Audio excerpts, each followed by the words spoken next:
यमुना नगर में हरिया नाम का एक माली अपनी बेटी कविता के साथ रहता था। हरिया के घर के बाहर एक छोटा सा गार्डन था जिसमें तरह तरह के पौधे लगे हुए थे। हरिया अपने गार्डन के सभी पौधों की अच्छे से देखभाल करता था।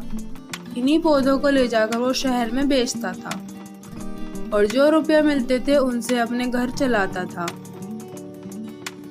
हरिया की पत्नी मालती की मौत कविता के जन्म के समय ही हो गई थी। तब से वो अपनी बच्ची को माँ और बाप दोनों का प्यार देता था। एक दिन कविता अपने पिता से कहती है, पिताजी, मुझे अपने लिए एक फ्रॉक लेनी है। मैं जानती हूँ पिताजी कि आपके पास ज्यादा रुपए नहीं है, इसलिए मैं नई फ्रॉक नहीं लूंगी। आप मुझे पुरानी फ्रॉक ही दिलवा देना। हाँ बेटी, मैं पौधे बेचने शहर जा रहा हूँ। जो भी पैसे मिलेंगे तो मुझसे अपने लिए एक फ्रॉक ले लेना। यह कहकर हरिया पौधे बेचने चला जाता है और बाजार पहुंचकर दिन भर कड़ी धूप में पौधे बेचता है। और जब शाम को उसके पास रुपए इकट्ठे हो गए तो वह बहुत खुश होता है। अरे, आज तो ठीक ठाक कमाई हो गई। लगता है भगवान ने मेरी बेटी की मुराद सुन ली।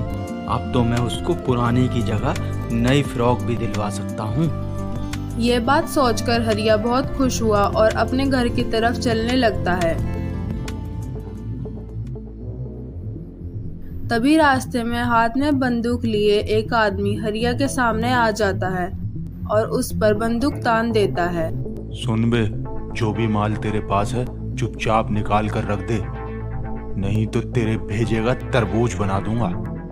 नहीं नहीं भाई, मैंने बड़ी मुश्किल से पौधे बेचकर अपनी बेटी की फ्रॉक के लिए ये पैसे इकट्ठे किए हैं। ये मैं तुम्हें नहीं दे सकता। अपनी जान की परवाह किए बिना हरिया उस चोर से भिड़ जाता है। तभी वो चोर हरिया को गोली मार देता है और पैसे का थैला छीनकर भाग जाता है। वहीं कविता घर पर अपने पिता का इंतजार कर रही होती है और बहुत रात हो जाने पर उसे बुरे बुरे ख्याल आने लगते हैं। अरे, पता नहीं पिताजी अब तक क्यों नहीं आए। रोज तो वो समय पर आ जाते हैं। हे भगवान, कहीं कुछ गलत तो नहीं हो गया। मुझे बहुत डर लग रहा है अब। यह कहकर कविता जोर जोर से रोने लगती है।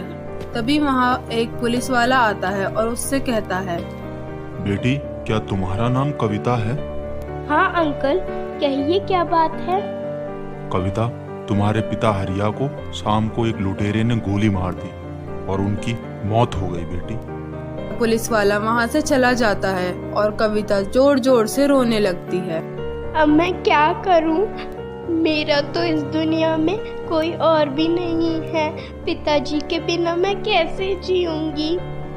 रोते रोते कविता सो जाती है और जब सुबह उठती है तो वो हिम्मत जुटाकर मन ही मन सोचती है, लगता है मुझे अपना घर चलाने के लिए अब काम करना होगा। मुझे पिताजी की तरह पौधे बेचना शुरू करना होगा। यह बात सोचकर कविता गार्डन में पहुंचती है और वहां से कुछ पौधे ले लेती है और उन्हें बेचने के लिए शहर चली जाती है। कविता शहर में एक जगह खड़े होकर लोगों को आवाज लगाती है और धीरे धीरे उसके पौधे बिकने शुरू हो जाते हैं। अब कविता रोजाना पौधे बेचकर अपना गुजारा करने लगती है। तभी एक दिन वो शाम को सारे पौधे बेचकर वापस घर आ रही होती है तो उसे रास्ते में एक भिखारन मिलती है। बेटी, मैंने 2 दिन से कुछ नहीं खाया। भूख से मेरे पेट में दर्द हो रहा है। बेटी, मुझे कुछ खाने को दे दो। कविता स्वभाव से बहुत दयालु थी।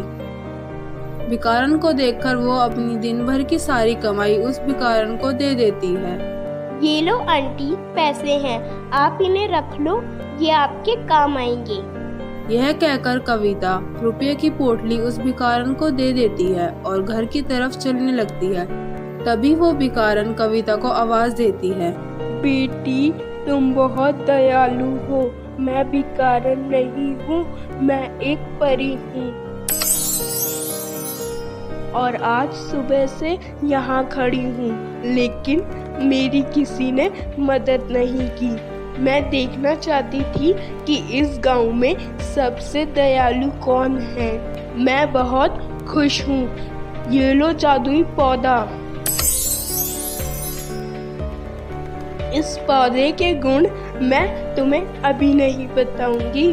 तुम इसे अपने साथ ले जाओ और इसे छिपाकर अपने घर के अंदर रख लो। परी की बात सुनकर कविता बहुत खुश होती है और उस जादुई पौधे को अपने साथ ले जाती है। कविता उस पौधे को अपने घर के अंदर लगा देती है और उसका बहुत अच्छे से ध्यान रखने लगती है। कविता सुबह सुबह अपने जादुई पौधे को पानी देती, उसके बाद बगीचे के पौधे को ले जाकर शहर में बेच देती। धीरे धीरे जादुई पौधा बड़ा हो जाता है और उस पर पैसे लगने लगते हैं। यह देखकर कविता बहुत खुश होती है। अरे ये तो जादुई पैसों का पौधा है। परी रानी ने मेरी बहुत बड़ी मदद की है। अब मैं इन रुपयों से गांव वालों की भी मदद करूंगी। यह कहकर कविता उस पौधे से पैसे तोड़कर गांव वालों में बांटने लगती है और इस तरह सारा गांव कविता का धन्यवाद करता है और कविता उन रुपयों की मदद से शहर में एक बहुत बड़ी नर्सरी खोल लेती है और जल्द ही एक बड़ा घर बना लेती है और अपने जादुई पैसों के पौधे के साथ उसमें खुशी खुशी रहने लगती है। तो दोस्तों, कैसे लगी आपको हमारी यह कहानी? अगर दोस्तों आपको यह कहानी पसंद आए तो इसे लाइक, शेयर, कमेंट और हाँ, सब्सक्राइब जरूर करें और अपने दोस्तों के साथ भी शेयर करें।